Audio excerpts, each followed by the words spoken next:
예, 방금 소개받은 건국대학교 이용구입니다. 인사드리겠습니다.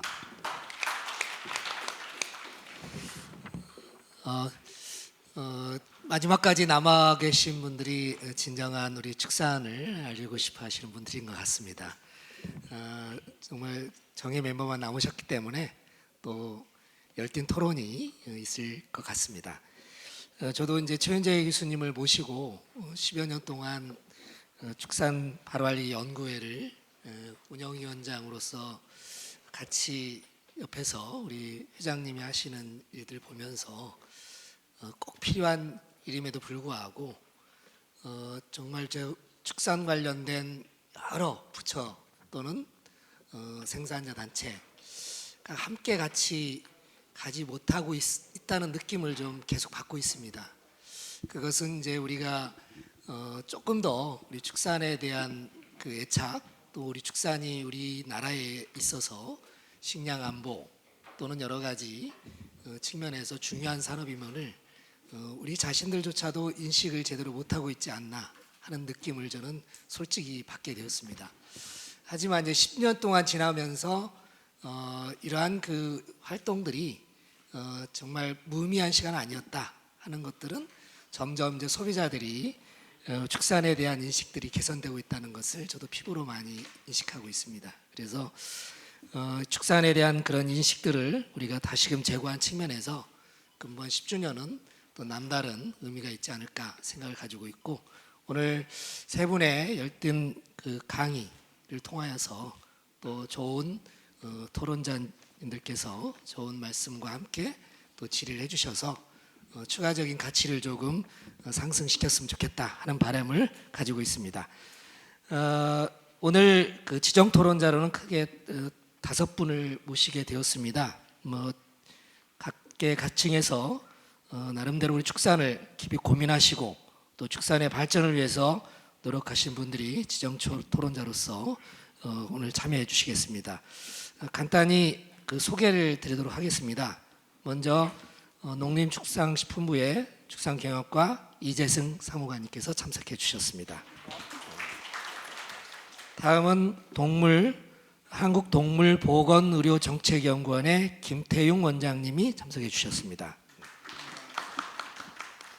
다음은 농협축산경제의 박철진 상무님께서 참석해 주셨습니다. 다음은 축산신문사의 김영란 국장님 참석해 주셨습니다. 다음은 업계에서 가야바이오의 김희겸 대표님께서 참석해 주셨습니다. 오늘 그 지정 토론은 그게 한 5분 정도 각 지정 토론자님들의 발표 관련된 부연 말씀과 또 질문 또는 의견을 주시는 시간을 갖도록 하겠습니다. 이후에 플로어로부터 질문을 받고 오늘 발표자님들에게서 부연 응답이 있도록 하겠습니다. 그럼 먼저 그 순서는 제가 소개는 앞에서부터 했지만 발표는 지정 토론 발표는 우리 김희겸 대표님부터 진행하는 것으로 하겠습니다. 우리 김희겸 대표님 간단하게 우리 토론의 이번 발표에 대해 관련된 부연 말씀과 또 발표 관련 질문 의견을 주시면 감사하겠습니다. 네, 감사합니다. 저희는 ESG 축산 기술을 개발하고 상업화하는 작지만 강한 스타트업 가야바이오고요. 대표를 하고 있는 김희겸이라고 합니다. 저희 회사가 2018년 말에 그 착한 축산을 비전으로 설립을 해서 이제 6년째 이어오고 있는데요. 당시에는 축산 분야는 물론 우리나라에 ESG라는 용어 자체가 없었습니다. 네, 당시에 저희가 착한 축산을 바탕으로 시작을 했는데, 당시 그 착한 생산, 즉 축산 농가의 생산 분야 생산을 함에 있어서 기존보다 좀 더 건강하고 안전한 축산 식품을 만들자라는 기술을 저희가 도입을 하고자 했고, 그거에 따른 이제 반응으로서 이제 일반 소비자들도 기존에 단순하게 배를 채우거나 아니면 동물성 단백질을 먹는 데 그치지 않고 좀 더 가치 지향적인 소비를 하자라는 개념으로 저희 회사가 출발을 했습니다. 그러다가 이제 후에 전 세계적으로 또 우리나라에도 ESG라는 개념이 도입이 됐는데, 사실 착한 생산과 착한 소비와 ESG는 굉장히 같은 개념이라고 볼 수가 있습니다. 제가 생각하는 ESG는 양심적으로 그리고 원칙에 맞게 생산과 소비를 하자는 것이거든요. 그래서 이제 축산업에서 ESG 도입에 대해서 많은 분들이 그렇다면 축산업의 ESG가 무엇이냐, 어떤 개념이냐라고 물어보시는 경우가 있어서 제가 예를 좀 들어보면요. 우선은 건강하고 깨끗하고 또 안전하게 축산식품을 키우는 것이 거고요. 그리고 윤리적이고 양심적이며 또 환경과 사회를 돕는 축산 기술이 바로 축산의 ESG일 것입니다. 예를 들어서 오늘도 발표 중에 계속 나왔지만 이제 축산 낚시 때문에 엄청난 민원에 시달리고 있는데요. 냄새가 덜 나는 축사, 또 축산 기술이 있을 것이고요. 또한 이제 온실가스를 줄일 수 있는 사료 또한 축산 ESG에 포함이 될 것입니다. 또 우리가 놓치고 있는 것이 동물복지 분야도 당연히 ESG에 들어가야 할 것이라고 보는데요. 우리나라 동물복지 개념이 이제 그 동물이 생활하는 사육 공간에만 너무 집중이 되어 있어요. 그래서 우리가 행복을 정의를 할 때 의식주가 해결이 되면은 상당한 어느 정도 필요 충분 조건은 된다고 생각을 하는데, 동물은 당연히 의의가 없잖아요. 그래서 식과 주에만 그치는데, 우리가 그동안 동물복지는 주에만 집중이 돼 있었다. 동물이 먹는, 특히 가축이 먹는 먹이인 사료가 얼만큼 영양이 풍부하게 잘 들어있고 스트레스를 저감함으로써 동물의 행복을 증진하는지에 대해서 연구가 많이 안 이루어진 부분이 있습니다. 그래서 이런 것들 또한 ESG 개념이라고 볼 수 있을 것이고요. 또 오늘은 주제에 나오지 않았지만 존경하는 최윤재 교수님께서 지속적으로 연구 개발하신 것들이 이제 항생제를 저감할 수 있는 사료들입니다. 이것 또한 이제 사회와 또 국가의 보건에 미치는 영향으로 봤을 때 아주 우수한 ESG라고 볼 수가 있을 것입니다. 저희 회사 같은 경우는 이제 다양한 ESG 개념을 축산에 도입하기 위해서 우선은 온실가스를 줄이는 사료 두 종류를 개발해서 이제 상용화 직전 단계에 있습니다. 먼저 이제 업사이클링 말씀이 나왔는데, 농수산 부산물 중에 버려지는 것들이 있어요. 이것들을 저메탄 사료로 전환함으로써 이제 버려지는 농수산물을 재활용하고 또한 동시에 온실가스를 줄이는 저메탄 사료를 개발을 하고 있고요. 또 우리가 간과하고 있는 게 아산화질소입니다. 축산 분야에서 이제 메탄 같은 경우는 반추동물이 배출을 하고요. 이제 돼지와 닭 등 단위동물들은 분변에서 아산화질소를 배출을 하는데, 그 아산화질소의 온실 효과가 이산화탄소 대비 약 300배 이르는 아주 악독한 온실가스인데, 이거를 많은 그 소비자들이 간과를 하고 있습니다. 그래서 저희는 이 아산화질소를 줄일 수 있는 사료를 적극적으로 개발을 해서 이제 실험을 거친 후에 이제 상용화 단계 직전에 있습니다. 그 마지막으로 말씀드리면, ESG를 도입하는 것은 필연적으로 그 비용의 상승을 동반합니다. 그래서 어느 한 플레이어에게 너네 ESG 도입해라고 하면은 아무도 듣지 않을 거예요. 돈이 들기 때문이에요. 그래서 이 부분은 제가 항상 ESG의 확산을 위해서는 4인 5각 경기이다. 즉 그 기술을 개발하는 저희 같은 업체, 또 농업 생산자, 그렇게 해서 만들어진 ESG 식품을 소비해 줄 수 있는 소비자, 그리고 이 모든 것이 돌아가기 위한 마중물을 제공할 수 있는 정부, 이 4개 플레이어가 합심해서 움직여야지만 ESG가 조기에 도입될 수 있을 것이라고 생각을 하고 있습니다. 그럼 이 정도로 발표 마치겠습니다. 감사합니다. 예, 감사합니다. 다음은 이어서 우리 축산신문사의 김영란 국장님께서 말씀해 주시면 감사하겠습니다. 예, 예, 안녕하세요. 저 축산신문 편집국장입니다. 김영란입니다. 먼저 축산 바로 알리기 연구회 10주년 진심으로 축하드립니다. 여기까지 오기까지 우리 최윤재 회장님의 그 열정과 사랑, 또 살짝 마음 아픈 측면도 많이 있었겠지만 잘 이끌어 주셨습니다. 감사합니다. 사실 축산 바로 알리기 연구회가 왜 설립이 됐을까요? 사실은 그 어떻게 반어법으로 표현을 하면 우리 축산인들의 책임이라고 봅니다. 얼마나 그 축산이 바로 알려지지 않았으면 축산 바로 알리기 연구회를 만들었겠습니까? 그 당시 우리 10여 년 전만 해도 안티 축산으로 우리 대한민국이 덮였습니다. 완전히. 그래서 그거를 보다 못한 우리 이제 교수님께서 지금 회장님이시지만 그거를 이제 설립을 했고요. 그러면서 지방의 누명을 이제 벗겼고 축산의 그 누명을 지금 살짝 이제 벗겨가고 있는데 아직도 갈 길이 멉니다.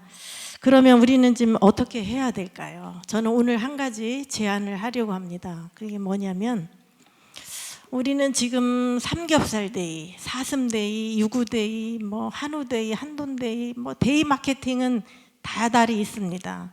이것은 이제 우리 축산식품을 제대로 알리기 위한 그 방안 중에 일원일 걸로 이제 이해가 되는데 정작 우리 축산인들 스스로 위로를 받을 수 있고 서로 그 자축을 할 수 있는 그 대의는 없는 것 같아서 축산인의 날을 제정을 하면 어떨까 하는 생각을 합니다. 농업인의 날은 있습니다. 그건 이제 국가가 지정을 해서 일정 부분 이제 그 지원을 받아서 행사를 하고 있는데 그건 이제 국가가 하는 일이고 우리 축산인의 날은 우리 축산인 스스로가 우리가 앞으로 이렇게 하겠습니다. 또 이렇게 해왔습니다. 우리 소비자들한테 선언도 하고 약속도 하고 그렇게 하는 그리고 우리 스스로에게 또 이렇게 의지도 심어주고 그런 축산인의 날을 정해서 하루 종일 한번 축제의 분위기에 한번 휩싸였으면 어떨까 하는 제안을 해봅니다. 우리 여기 한우협 회장 와 계시고 박철진 회장 계시고 농식품부에서 오셨고 우리 교수님도 계신데 한번 머리를 맞대서 좋은 날 길일로 정해서 한번 해봤으면 합니다. 사실은 그 이전에 제가 우리 농협 축산경제에 그런 제안도 한 적이 있었습니다. 근데 지금 안 되고 있는데 사실 그날이 또 6월 6일 현충일이다 보니까 그런 측면도 없지 않아 있습니다. 66 고기 육자 두 개 합쳐지니까 66데이. 그래서 지금은 각각의 축종별로 데이 마케팅을 하고 있는데 전 축종이 하나로 모여서 66데이 고기 육자 써서 이런 제안도 했는데 사실 그날 또 하필이면 현충일이다 보니까 그런 아쉬움도 있는데 사실 앞뒤로 정해서 할 수는 있지만 그게 어렵다면 제가 말씀드린 축산인의 날을 한번 제정을 해서 우리끼리 한번 또 소비자를 향해서 우리 하겠습니다라고 약속도 하는 그런 자리를 한번 마련해 봤으면 하는 그런 제안을 해봅니다. 또 한 가지 말씀을 드리면 늘 제가 이런 자리가 있을 때마다 또 개인적인 자리에서 늘 말씀을 드리는 것 중에 하나가 용어입니다. 용어. 그 중에 하나 사실 용어를 보면 거기에 다 정보가 들어가 있는데 우리 아까 우리 교수님께서도 말씀 계셨고 박규현 교수님도 말씀이 계셨는데 이 대체 단백질 대체 축산식품 대체 이거 대체 용어 쓰면 안 됩니다. 우리가 천연 조미료 있죠. 근데 이거를 인공 조미료라고 하지 않습니까? 천연 가죽 인조 가죽이라고 하잖아요. 인조인간 로봇 딱 단어만 들어도 무엇을 의미하는지 알지 않습니까? 그런데 왜 유독 가짜 고기, 인공고기를 대체 축산식품 대체로 하는 대체 축산식품으로 하는지 정말 이해가 안 됩니다. 이거는 법을 뭐 이렇게 뭐 시행이 된다 하더라도 얼마든지 개정을 할 수 있는 거니까 우리 축산인들이 힘을 모아서 소비자 단체와 함께 제대로 정보를 알려줄 수 있도록 해야 된다고 봅니다. 지금부터 시작을 해야 됩니다. 저는 그렇게 생각하고요. 그리고 이걸 하나로 묶으려면 구심점이 필요한데 물론 이제 농협도 있고 축산 바로 알리기 있고 그다음에 그 축단협도 있는데 이게 잘 안 되고 있어요. 각각 이해관계 때문에 그런지. 그래서 우리 여기 한우협 회장님 제가 늘 그동안에 사정사정을 했는데 다시 한번 또 말씀드릴게요. 자주곰연합을 7개 단체 연합을 다시 한번 만들어서 여기서 안티축산을 물리칠 수 있는, 아니면 지금 제가 말씀드린 축산인의 날 그런 것도 한번 주관을 해보는 게 어떨까. 왜냐하면 자금이 필요하니까 거기밖에 할 데가 없을 것 같아서 제가 말씀을 드립니다. 여러 가지 드릴 말씀이 많은데 다른 분들께 뭐 나눔 축산만 하는 게 아니라 저는 나눔 시간도 하겠습니다. 그에 앞서서 딱 한 가지 말씀을 드리면 ESG 활동이 지금 뭐 사료업계, 축산업계 모두 확산이 되고 있는데 그 중에는 대표적으로 이제 제품에도 ESG가 들어가 있습니다. 그래서 뭐 탄소 저감, 뭐 질소 저감 사료를 개발해서 출시를 하고 있는데 저마다 하고 있어요, 업체마다. 그러나 그거를 얼만큼의 가치를 담고 하고 있는지 이제 그게 이제 그 잣대가 될 텐데, 여기 북영-양돈-조합에 서종태 단장님이 와 계십니다. 이번에 양돈조합에서 그 몇함 저감 사료를 이제 출시를 했는데 제가 그걸 보니까 정말 차별화가 돼 있고 가치가 있다고. 제가 제품을 소개하는 건 아니고요. 북영 양돈조합이 추구하는 바를 거기에 담았지 않았나 그런 생각을 합니다. 그래서 그런 정신이 우리 축산업계 전체로 확산되기를 바라면서 다시 한번 축하드립니다. 감사합니다. 네, 감사합니다. 여러 가지 화두를 던져주신 것 같습니다. 앞으로 이 문제를 놓고 계속해서 축산 바로 연기도 함께 할 수 있으면 좋겠습니다. 다음은 우리 농협축산경제 박철친 상무님 말씀 부탁드리겠습니다. 안녕하십니까. 농협축산경제 박철진입니다. 우선 10년 동안 우리 최현재 교수님 많이 고생하셨고요. 그 덕분에 우리 축산이 그래도 다른 그 저항으로부터 많이 보호가 되고 있지 않나 하는 생각을 하고 있습니다. 그 일환으로 그 나눔 축산이나 우리 축산 바로 올리기 운동본부 같은 그 조직과 기관들이 협심을 했다는 것 자체가 굉장히 중요하고요. 그거를 만들기 위해서 우리 축산 관련 단체 협의회에서 그때 같이 마음을 모았던 거, 그리고 저희 이제 축산경제가 같이 함께했던 그 모습들이 굉장히 중요한 시작으로 다가오지 않았나 싶습니다. 앞으로도 또 축산은 뭐 인류가 있는 동안 없을 수 없는 그 산업입니다. 그 뭐 설국열차 보시면은 열차 안에서도 젖소도 키워서 우유를 짜는 것처럼 충분히 우리 인류와 같이 가야 될 산업이기 때문에 또 앞으로의 10년을 준비하기 위해서 이 자리가 만들어지지 않았나 싶고요. 많은 생각을 하고 또 많은 실천이 필요하지 않나 싶습니다. 저희 축산경제에서는 많이 생산자 단체로 제가 여기 앉아 있는 것 같은데 우리 한우협회 회장님을 비롯해서 많은 생산자분들은 그 생물을 살아있는 동물을 가축으로 키우고 어떻게 보면은 그 생산품이라고 생각하지는 않습니다.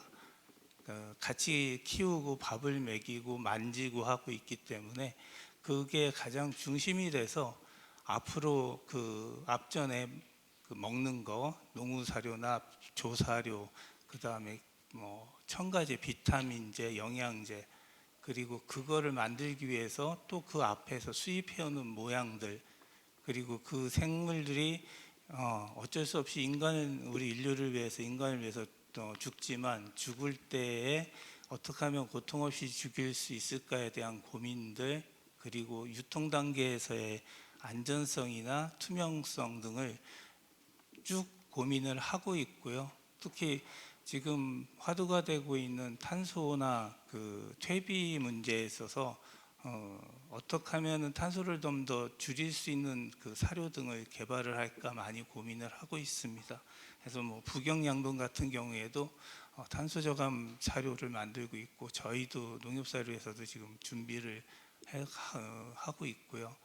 풀 사료 같은 경우에는 오히려 더 천연인데 그 천연으로 먹을 때 그 가스가 좀 더 많이 나오는 경향이 있습니다. 그래서 이 풀 사료를 한번 삭혀서 김치처럼 그 사일리지를 해서 삭힌 다음에 먹이는 방법 등을 같이 지금 고민을 하고 있고, 퇴비는 저희가 지금 격축 순환으로 해서 그 가축 분뇨가 무슨 우리 박 교수님 말씀하신 것처럼 에너지화하는 부분도 있고 그다음에 퇴비하는 부분도 있습니다. 특히 그 땅은 그 퇴비가 굉장히 많이 필요합니다. 지금 화학 비료를 많이 쓰고 있는데 그 화학 비료에서 없는 성분들이 그 퇴비에는 충분히 많이 있거든요. 우리 지금 인공 인조육에서 없는 성분들이 천연육에 많이 있는 거와 똑같은 현상이라고 보실 수 있으면 됩니다. 그래서 그 부분에 대해서 좀 더 많은 고민을 해서 농업하시는 경정농가와 협력해서 이 퇴비를 많이 쓰고 거기에서 난 생산물을 어떻게 더 많이 팔아드릴까에 대한 고민을 지금 시작을 하고 있습니다. 감사합니다. 네, 감사합니다. 물론 이제 말씀도 해주시는 것도 중요한데 또 우리 발표자들에게 좀 질문도 좀 해주시면 감사하겠습니다. 자, 그러면은 다음에는 우리 한국동물보건의료정책연구원의 김태호 원장님 말씀 부탁드리겠습니다. 예, 방금 소개받은 김태형입니다. 예, 저는 농식품부에서 평생 공무원으로 퇴직을 했습니다. 그리고 한국마사회에서도 근무를 했고요. 그 연장선상에서 한국동물보건의료정책연구원에 와 있습니다. 예, 제가 쭉 살아왔던 인생이 사실은 축산발전 서비스업에 계속 종사를 했다 이렇게 생각을 합니다. 오늘 와 보니까 토론회를 할 때 항상 토론하는 사람만 앉아 있었어요. 근데 오늘은 굉장히 많은 분이 앉아 계셔가지고 너무 기분이 참 좋습니다. 제가 드린 말씀은 정말 축산에 대해서 환경을 많이 따졌습니다. 환경은 사실은 사람에 의해 오는 것은 간접적인 위험이거든요. 근데 저는 수의사입니다. 수의사는 뭘 해야 되느냐? 직접적 위협에 관한 안전을 담당을 하고 있습니다. 위생적이고 안전하고 한 식품을 생산을 하는 사람입니다. 그래서 우리나라가 언제부터 이걸 따지게 됐냐? 사실은 2000년입니다.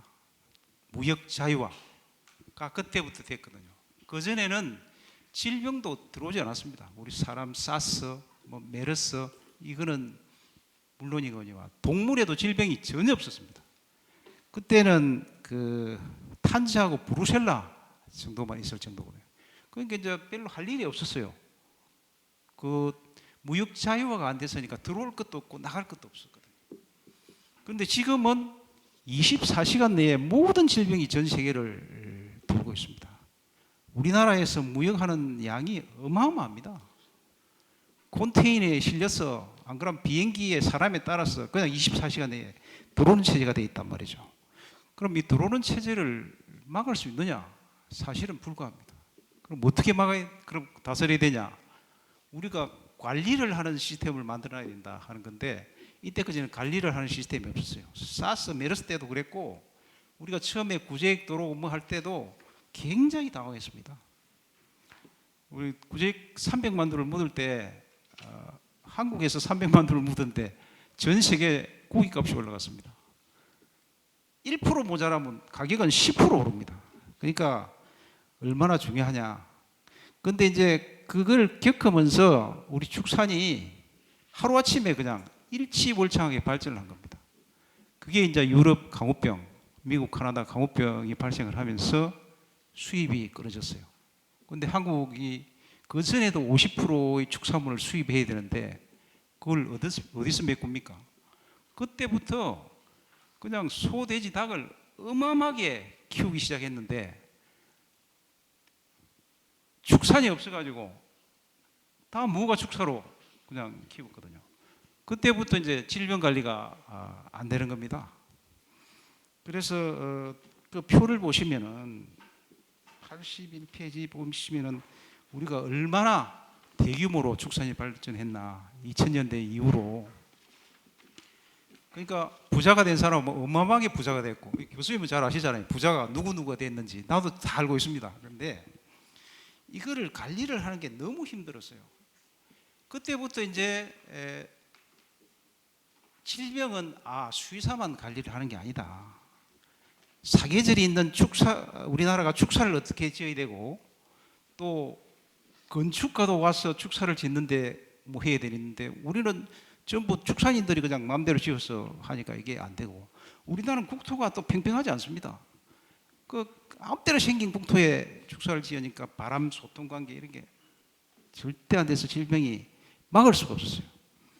그래서 제가 할 수 없이 제도를 개선하기 시작했습니다. 그때 제도가 뭐냐면 매일 텔레비를 보면 뭐 항생물 나온다, 농약 나온다 해가지고 잠을 잘 수가 없어요, 공무원들이. 그럼 장관이 그 언론사 가서 그거 막으라고 하면은 한 팀 막으러 가고 한 팀 밤새도록 보고 써야 되고, 그럼 한 2주 동안 언론에서 때려요. 뭐 항생물질 나왔다, 고로모유 나왔다. 그러고 나서 사람이 망가질 때쯤 되면 또 살려줘요. 뭐 나중에 또 좋은 얘기를 써서 살려주는데 2주 동안에 다 망해요, 그냥 사실은. 근데 그거를 이제 우유 등급제를 하면서 이제 우리나라가 미국 군인이 먹을 수 있고 중국에 수출하게 되고, 지금 항생물질 얘기는 거의 없어요. 그리고 이제 또 축산물 이력제 가면 이제 핸드폰 가지고 마트에 가면 주부가 떼면은 어느 농장에서, 도축장은 어디, 가공장은 어디 딱 나옵니다. 농장이 어디. 그러니까 조심을 하게 되고, 또 하나는 동물약품 수의사 첨단계를 해서 마음대로 항생제를 쓰지 못하게 됐다. 이걸로 끝입니다. 끝인데 마지막에 하나 숙제가 남아 있어요. 이게 가축 질병입니다. 질병은 더 어마어마하게 번지고 있어요. 옛날에 아프리카 돼지 열병 같은 데는 아프리카에만 있는 겁니다. 몇십 년을 둘러서 이제 우리나라로 들어온 거고, 럼퍼스킨 지금 들어왔지 않습니까? 구제역 90년 만에 들어왔습니다. 그러니까 이게 막을 수가 없다. 옛날에 뭐 유럽에서 사람들 많이 죽고, 스페인 뭐 독감 이거 전부 조류 독감입니다. 이게 조류 질병으로 인해서 온 건데, 지금도 매년 조류 질병은 오고 있잖아요. 이걸 막을 수는 없는데, 이거를 그러면 수의사 혼자 할 수 있느냐? 이거 지금 질병이 발생한 모든 부처가 다 동원이 돼요. 국방부부터 시작해서 뭐 환경부, 뭐 복지부 뭐 이러니까 이게 이제 가장 중요한 게 하나 남아 있구나. 이걸 어떻게 해야 되느냐? 이게 점점 더 이제 가축은 늘어날 텐데 이거 관리가 제일 중요하겠다. 그래서 제가 대책은 많이 여기에 나열해 놨습니다. 근데 쭉 쓰려니까 너무 많아서 나중에 제목만 해놨는데, 이게 너무 종합적이고 복합적이라 감당이 안 될 정도인데, 이것만 지금 농림부 관리도 와 계신데 쭉 좀 잘 해서 해주시면 마지막 우리 안전은 막지 않겠느냐. 이게 언제 끝날지는 모르겠습니다만 계속 하나하나 해야 된다. 제가 해난 3가지만 해도 모든 게 해결이 됐어요. 근데 이제 지금 질병은 하나 남았는데, 그거를 지금 요 대감님이 오셨는데 그거를 농림부에 가서 좀 말씀드려가지고 추진을 좀 잘 해줬으면 좋겠습니다. 감사합니다. 예. 네, 감사합니다.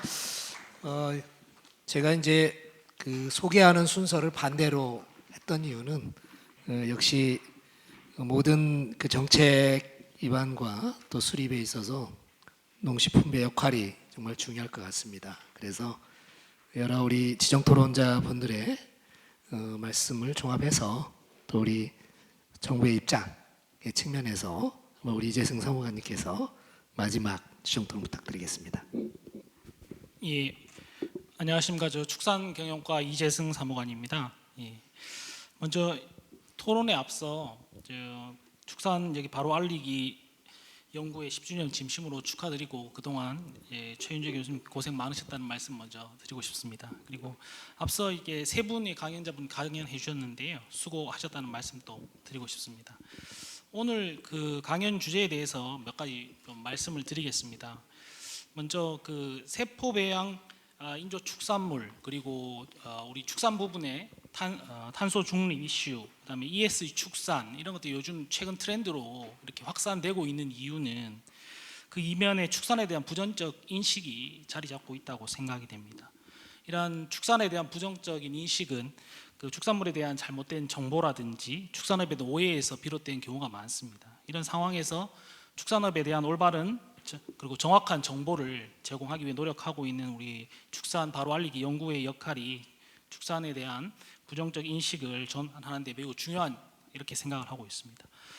아울러 축산에 대한 부정적 인식을 바꾸기 위해서는 축산에 대한 정확한 정보 제공과 함께 우리 축산업계에서 소비자들의 그 어떤 변화하는 사회적 요구 이런 거에 부응하는 노력도 필요하다고 생각을 합니다.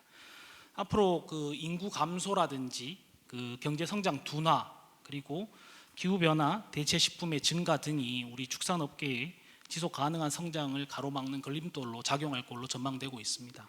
그 식약처에 따르면은 저희 현재 그 축산을 대체하는 국내 대체식품 시장에서 식물성 단백질과 이 곤충을 원료로 하는 대체식품이 주로 유통되고 있고 특히나 식물성 대체식품이 주를 이루고 있는 상황이긴 합니다. 하지만 그 한국농촌경제연구원에 따르면은 국내 이제 배양육 시장도 이제 아직은 초기 단계입니다만은 스타트업들이 초기에 지금 대규모 자금을 조달하는 그 시리즈 A 단계에 지금 접어들고 있는 그런 상황입니다. 다소 선진국들과 비교했을 때는 기술 격차는 나고 있습니다만은 현재 최고 수준의 기술을 보유하고 있는 미국과 비교했을 때는 한 60% 수준, 기술 격차 한 4, 5년 정도로 보고 있습니다. 이러한 이제 어떻게 보면 대체 식품의 증가 추세 이런 것들 감안했을 때 현 시점에서 우리 축산업의 피해를 최소화하는 그런 대응을 하는 데 있어 가지고 우리 업계의 공감대를 형성하고 대응방을 좀 마련할 필요가 있지 않나, 그 필요한 그런 시점이다 이렇게 좀 판단을 하고 있습니다. 이러기 위해서 좀 몇 가지를 생각을 해보면 먼저 앞서서 좀 말씀드렸지만 우리 소비자의 좀 요구에 부응하는 이런 축산물 좀 생산 시스템으로의 전환 이런 거 좀 모색을 해야 된다 이렇게 보고 앞에 여러 강연자분도 좀 말씀 주셨습니다만 그 가치 소비라든지 윤리 소비 트렌드 이런 것들 좀 반영해서 우리 유기 축산, 동물복지 축산, 저탄소 축산 이런 것들 비롯해서 숙성육이라든지 기능성 축산물이라든지 기존의 관행 축산물과 좀 차별화되는 그런 축산물 생산을 위한 우리 업계의 노력 이런 것도 좀 필요하다고 생각이 됩니다. 그리고 무엇보다도 이 축산업에 대한 우리 부정적 인식은 좀 완화하기 위해서는 환경 문제에 대한 해결이 좀 필요합니다. 그리고 축산물이 우리 축산업이 농촌 지역에서 어떻게 보면 좀 사회 경제적으로 중요한 역할을 차지하고 있는데 이에 대한 제대로 된 그 가치를 인정받기 위해서는 그런 농촌 지역 사회에 대한 사회적 공헌 이런 것도 좀 더욱 확대할 필요가 있지 않나. 지금 앞서 좀 말씀해 주면 나눔 축산운동본부라든지 이런 데서 많은 역할을 해주시고 활동을 하고 계십니다만은 그런 부분들이 더 민간 우리 축산업계에도 확산될 필요가 있다 이렇게 좀 보고 있습니다. 다음으로 좀 축산 분야의 그 탄소 중립 전략에 대해서 간략해서 좀 말씀을 드리겠습니다. 저희 녹신품부에서 지난 1월에 그 축산 부분 그 온실가스 감축 및 저탄소 축산업 확대에 대한 그런 대책을 좀 발표한 바 있습니다. 지금 21년 기준으로 보면은 축산 분야 온실가스 배출량은 저희 앞서 교수님 그 발표도 있었습니다만 국가 총 배출량의 한 1.5% 정도 차지하는 비율입니다. 어떻게 보면 크지 않은 비율이라 보실 수도 있습니다만은 농업 부분에서 본다면 약 한 48% 정도 차지하고 있습니다. 어떻게 이거를 이제 배출원별로 좀 살펴보면은 가축의 이제 장내 발효가 490만 톤 정도, 그다음에 가축 분뇨 처리가 한 540만 톤 정도 되고 있습니다. 축종별로는 소가 그 메탄가스 관련되는 부분이 좀 많아서 720만 톤으로 가장 많고, 그다음에 돼지 180만 톤, 가금 한 100만 톤 순입니다. 저희 농식품부 저희 입장에서는 저희 축산 부분 탄소 중립을 위해서는 그 축산업에 대한 규제 강화보다는 이 전반적인 우리 저희 축산업의 구조 개선, 그에 대한 지원, 그다음 농가나 지역 단위에 대한 인센티브 이런 것들을 부여해서 자발적인 감축 노력이 좀 확산되도록 유도할 필요가 있다 이렇게 보고 있습니다. 그래서 앞서 말씀드렸다시피 저희가 이 축산 분야 2030 온실가스 감축 및 녹색 성장 전략을 발표를 했고요. 여기에 따르면 저희 지금 목표치를 2030년에 목표치를 2018년 대비 한 18% 감축한 773만 톤 수준으로 정하고 이를 달성하기 위해서 여러 가지 과제들 제시를 했습니다. 이러한 전략에 따라 가지고 그 앞에 말씀드렸다시피 가축 분뇨 처리 부분에 있어 많은 온실가스 배출이 있는데 여기 부분에 한 220만 톤, 장내 발효 개선에 한 80만 톤, 그 다음에 생산성 향상으로 한 30만 톤 감축해서 앞서 말씀드린 그 목표치를 2030년에는 저희가 예상 그 배출량의 한 30% 감축해서 달성하겠다 이런 목표를 제시했습니다. 다만 그 최근에 좀 그 탄소 중립 이슈와 관련해서 좀 주요 현안으로 대두되고 있는 부분은 그 아까 앞서 국장님 말씀 주셨지만 그 저메탄 사료 출시라든지 이런 부분 좀 지연되고 있는 거, 그리고 대기환경보존법에 대한 그 시행 규칙이 최근 개정된 부분이 좀 시행되는 이런 부분들이 저희 좀 축산업계 현황으로 좀 대두되고 있습니다. 그래서 먼저 그 메탄가스 발생 저감 효과가 있는 저메탄 사료 보급을 위해 가지고 정부가 작년 10월에 기준을 마련했습니다만은 이 부분에 있어 이제 메탄 저감제 실험 기간 선정이라든지 국내 심의 절차 등 이런 절차들을 갖추는데 예상보다 오랜 시간이 좀 걸려서 사실 저메탄 사료가 계획보다 조금 출시가 지연된 측면이 있습니다. 그래서 9월에 저희가 심의를 이제 완료를 했고 축산업계와 긴밀히 협력해서 이런 시일 내에 축산 농가에 빠르게 확산될 수 있도록 현재 노력해 나갈 예정입니다. 그리고 앞에 말씀드렸던 그 대기환경보존법 시행 규칙과 관련해서는 이 규제가 이제 어떻게 보면 전체 모든 이제 퇴비 시설에 밀폐하고 암모니아 방지 시설을 설치하는 이런 기준들을 마련해 가지고 지금 2025년 1월부터 시행될 예정으로 있습니다. 이와 관련해서 저희 농식품부에서는 이제 현장에서 좀 지키기 어려운 규제다 이런 제 입장을 좀 가지고 있고 이런 게 규제가 바로 적용되지 않도록 환경부와 협력해서 지금 민관 협의체를 구성을 해 나온 상태입니다. 그래서 민관 협의체를 통해서 어떻게 보면 좀 소규모 시설에 대한 제외라든지 아니면 암모니아를 주로 발생하는 과정에 대한 부분에서만의 그런 기준을 적용한다든지 아니면 아예 좀 현재 좀 저희 현장 업계의 그 시행에 어려운 점 좀 감안해서 시행을 연기한다든지 이런 부분들에 대해서 전반적인 규제에 대한 재검토 지금 논의가 이루어지고 있다 이렇게 좀 말씀을 드리겠습니다. 그리고 환경부 사업이나 또는 저희 농식품부의 가축 분뇨 처리 지원 사업을 통해서 이런 이제 퇴역비 시설의 시설 개선 지원, 시설 개선 비용 지원 등에 관해서도 지금 협의를 진행 중에 있다 이렇게 좀 말씀드리겠습니다. 끝으로 저희 그 축산 바로 알리기 연구회 10주년 다시 한번 축하를 드리고요. 축산에 대한 올바른 정보 제공과 함께 그 사회적 요구에 부응하는 우리 축산업계의 노력 이게 더해지면은 우리 축산업에 대한 소비자들의 그 신뢰 그리고 우리 농업 농촌 그리고 지역 사회에서의 축산업 그 진정한 가치를 인정받을 수 있다 이렇게 저희는 생각하고 있습니다. 저희 농식품부에 대해서도 이러한 그 축산 바로 알리기와 우리 축산업계의 노력을 적극 뒷받침할 수 있도록 노력해 나가겠습니다. 감사합니다. 네, 감사합니다. 마지막 말씀이 귀에 많이 와닿는데요. 마지막 우리 축산 이 바로 알리기를 위한 농식품부의 정책적 지원도 좀 바람하지 않습니다. 다음은 이제 우리 청중에서 좀 이제 질문할 사항이 있거나 또 같이 좀 이야기 나눌 사항이 있으면은 좀 말씀해 주시면은 토론회 같이 진행하도록 하겠습니다. 어떻게 우리 예. 빠뜨린 게 있어서요. 꼭 이 말씀을 하고 넘어가야 될 것 같아서 마이크를 받았습니다. 지금 여러분 아시다시피 눈만 뜨면 농촌 소멸, 지역 소멸에 대해서 큰 우려를 하고 있지 않습니까? 이 농촌 소멸을 막고 지역 소멸을 막을 수 있는 대안이 바로 저는 축산이라고 생각합니다. 왜 그러냐면 타 품목에 비해서 후계자가 많기 때문입니다. 그런데다가 또 소득도 일정 부분 보장이 되기 때문에 지금보다 정부에서 특히 지자체에서 규제만 조금 완화시키면 얼마든지 축산 진흥을 이루어낼 수 있을 것 같은데 그게 너무 아쉽단 말씀이죠. 그래서 이런 것들을 우리가 극복하기 위해서 사실은 몇 년 전에 그 기금을 조성을 한 적이 있었어요. 그 하림에서부터 시작해서 20몇 억이 됐는데 지금은 이제 이런저런 이유로 해서 애초에 목표한 거를 달성하지 못해서 큰 아쉬움이 있는데 사실은 그런 일을 하기 위해서 그거를 조성했던 거죠. 지자체를 품기 위해서.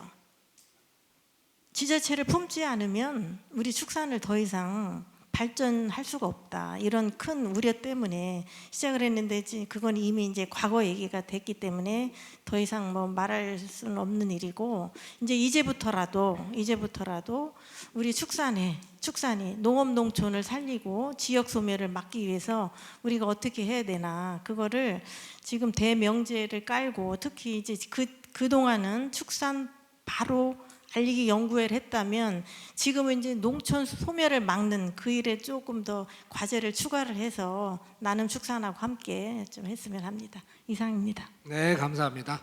자, 그러면 우리 플로에서 질문을 좀 받도록 하겠습니다. 예, 저는 올더베스트의 유동휘라고 하고요. 양돈 분야 주로 컨설팅을 하고 있습니다.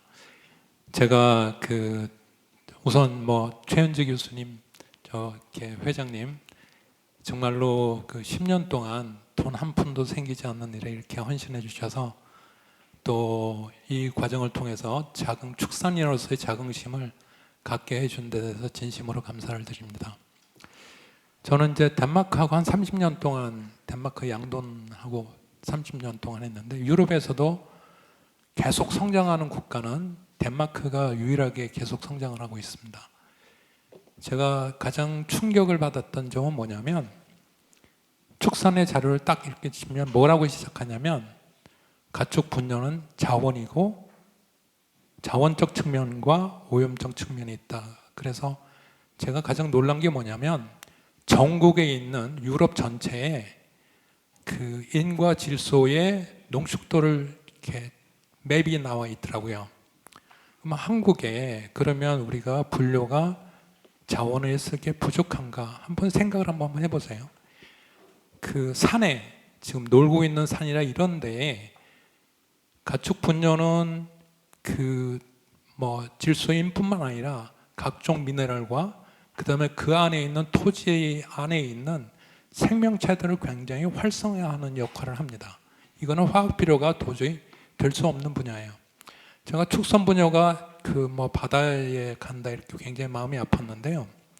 이거를 우리의 산하에 특히 임산 쪽에 이거를 활용한다고 생각하면 어마어마한 자원이에요. 그래서 이 땅에 있는 토질들을 분석을 해서 뭐가 이 땅에 충분히 계속 성장해 어떤 성분이 부족하고 하는 한국 남한 전체의 지도의 맵에서 질소와 인의 축적도라든가 또 어떤 것을 더 풍요롭게 해서 우리의 땅이 우리의 농촌이 풍요롭게 하는 것 지금 화학 비료로 해결될 문제가 아니잖아요. 그래서 근본적인 연구가 필요하고 이것을 위해서는 축산뿐만 아니라 임산, 그 다음에 수산, 그 다음에 경정농업 이렇게 전부 다 해서 이것을 어떻게 자원할 거냐, 융합할 거냐 하는 쪽에 스터디도 반드시 있어야 된다.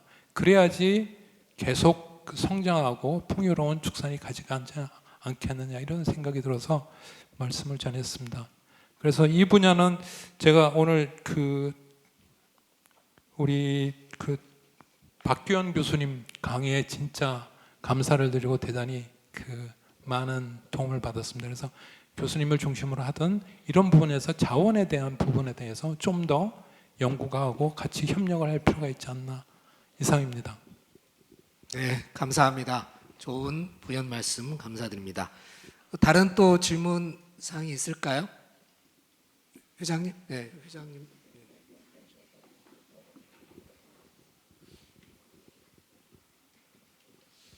예, 한의협회장 민경철입니다.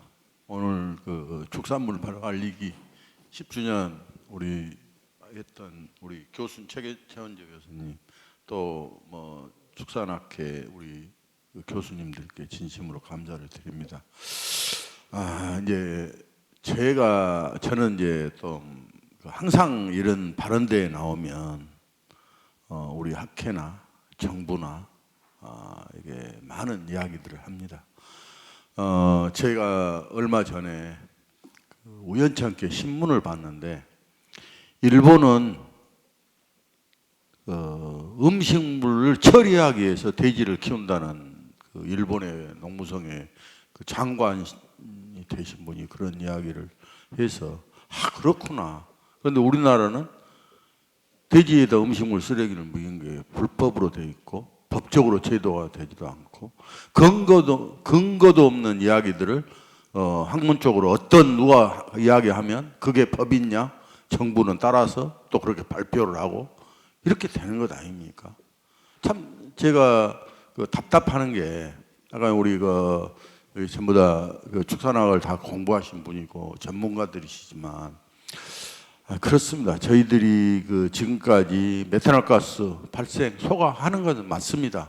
하는 건 맞는데 거기에 비해서 메탄가스를 발생하는 부분에 대해서 반대적으로 보면 조사료를 갈아서 산소를 중립화시키고 그렇죠.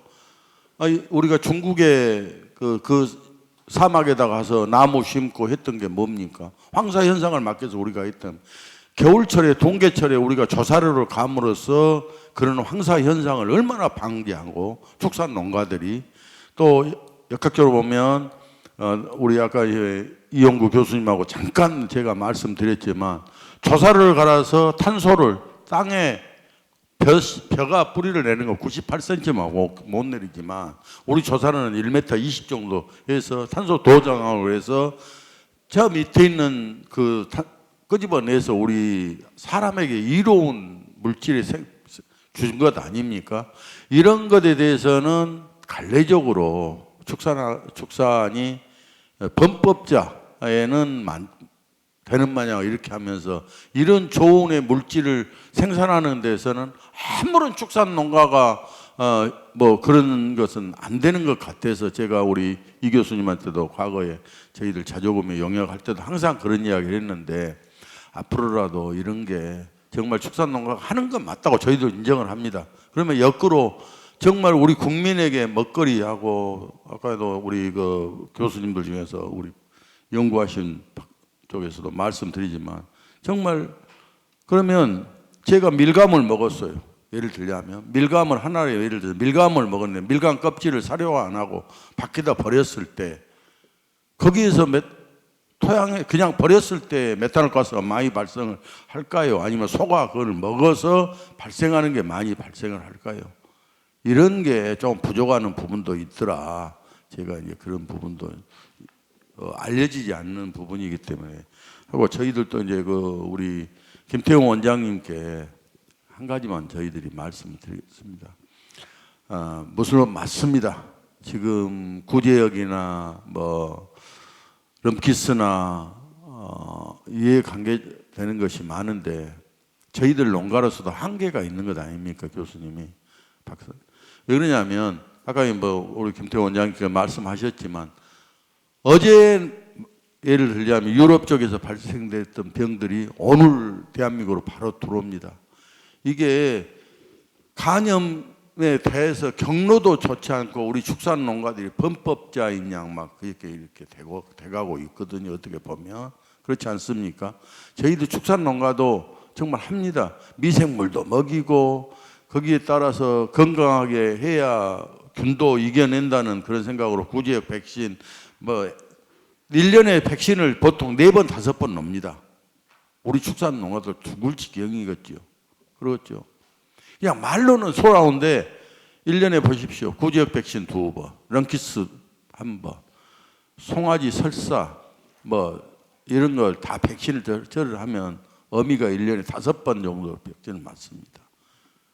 소가 클 수 있는 환경적인 그 스트레스에서 얼마만큼 제해가 되겠습니까? 그래서 그런 부분도 한번 우리 원장님이 또 어차피 축산 병리학을 공부하셨기 때문에 그런 것도 조금 이해관계 당사자인 구제역 백신이나 이런 것도 소가 스트레스 안 받고 놀 수 있는 방법이 없는지 또 꼭 지금 구제역은 근육주사 아닙니까? 럼키스는 피하주사고 그래서 아까 우리 김연아 회장님께서 말씀하신 소고기에서 바늘이 나왔다.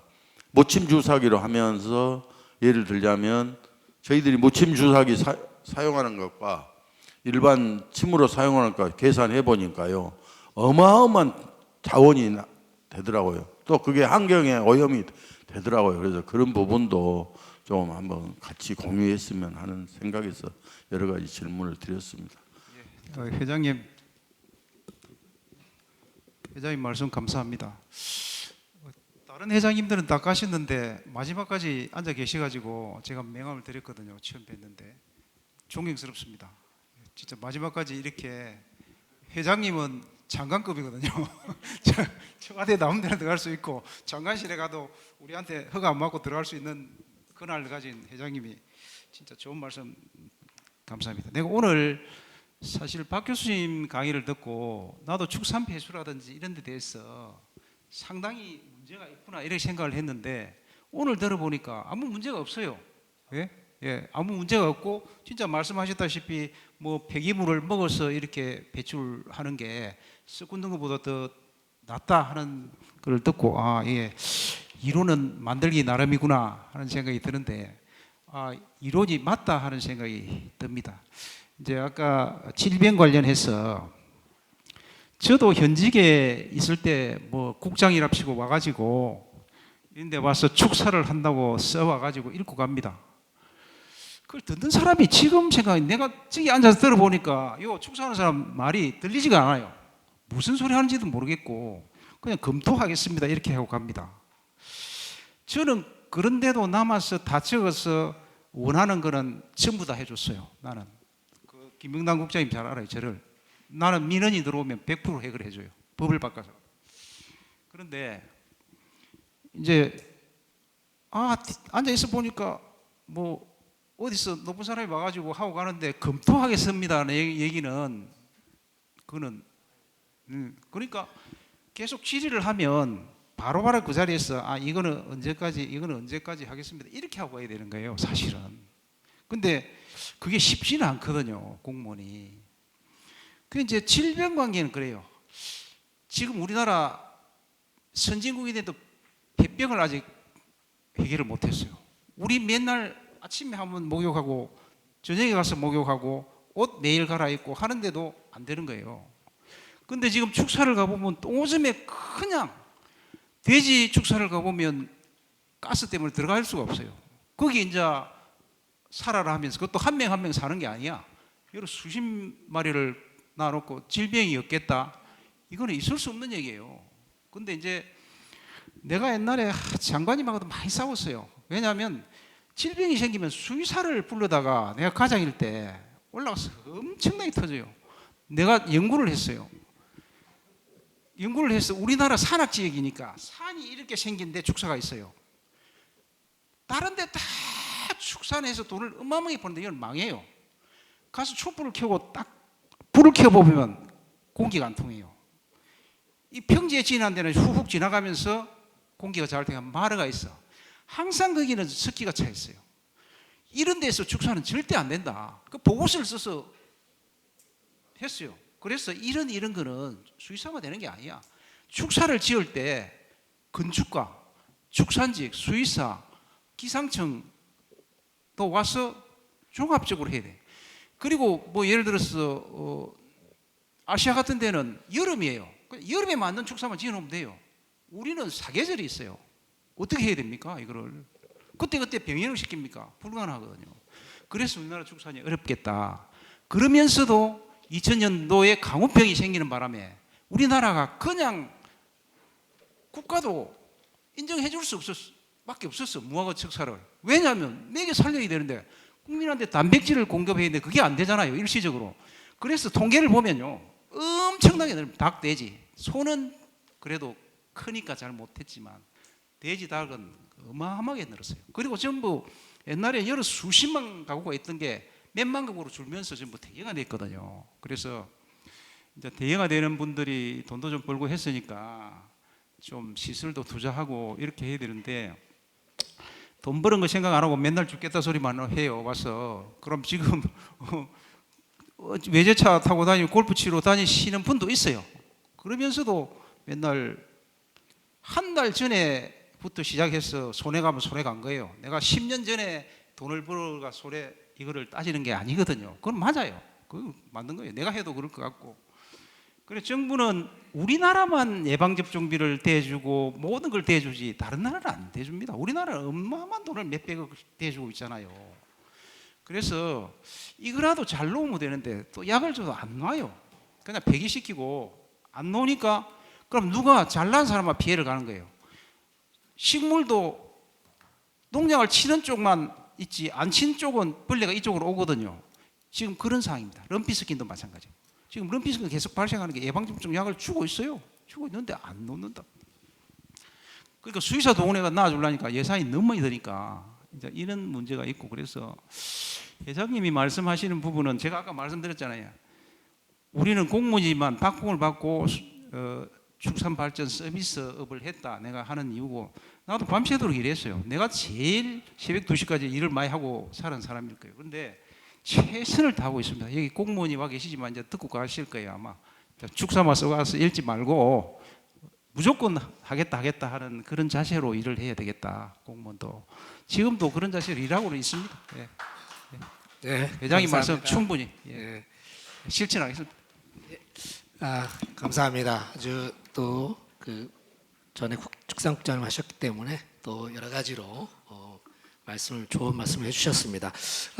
진짜 이 시간까지 남아 계신 분들은 정말 우리나라 축산을 사랑하시는 분 같습니다. 그래서 더 많은 분들의 또 질문도 받고 또 토론을 했으면 좋겠는데 또 예정된 시간이 저희가 좀 오버가 됐기 때문에 질문 사항이나 이런 것들은 추가적으로 나중에 조금 말씀해 주시면 감사하겠습니다. 오늘 3분의 발표자와 그다음에 5분의 지정 토론자의 생각을 오늘 토론을 통해서 들어봤습니다. 안티축산의 문제는 계속 그 이슈는 계속될 것 같습니다. 하지만 희망이 있는 것은 지금 우리 소비자들이 점점 우리나라 세계적인 그런 교육 수준을 가지고 있는 게 우리나라 소비자들이거든요. 그래서 이 소비자들이 아무거나 믿지 않는다는 사실이고 과학적이고 객관적이고 논리적인 것에 대해서는 상당히 쉽게 받아들이는 또 그런 소비자들이 현재 우리 소비자들입니다. 그런 의미에서 우리 축산발효관리연구회가 앞으로 해야 될 역할이 많을 것 같습니다. 계속해서 응원해 주시고 또 이런 모임들 과학적이고도 논리적이고 또 객관적인 이런 자료를 가지고 함께 우리 축산을 논의할 수 있는 자리들이 계속되길 바라면서 오늘 지정 토론은 모두 마치고 가겠습니다. 감사합니다.